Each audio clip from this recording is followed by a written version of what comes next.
Hello guys, jamani, semeni kama semeni, mnaniona hapo.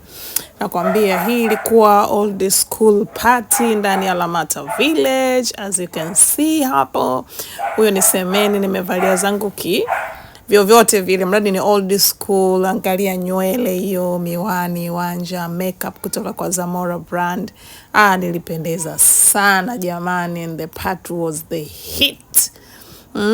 Nikacheza zangu 50 cent hapo kama unavyoniona na dunda nini kitomtom nini, mavazi yetu ya kizamani. Millennium, where are you millennium, nanielewa millennium.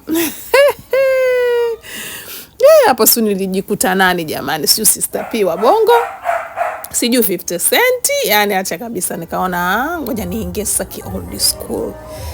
Kama hivi chakachaka, sio chakachaka nakwambia, kisista do fulani hivi enzi zetu hizo, unaenda club nakwambia, valia zako soksi, buti kali kama hizo umeziona, na kipochi, mkanda, skafu, mabangili kama yote.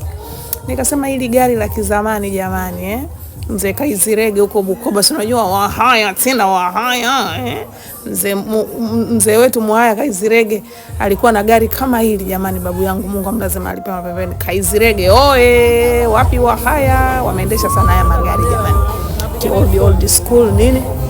Nikasimama zangu hapa, nakwambia nipigwe picha kama katoto nakwambia. Basi nikawa na Suzi wangu mwenye kama mnavyomuona, Suzi minywele, mama stylish pembeni.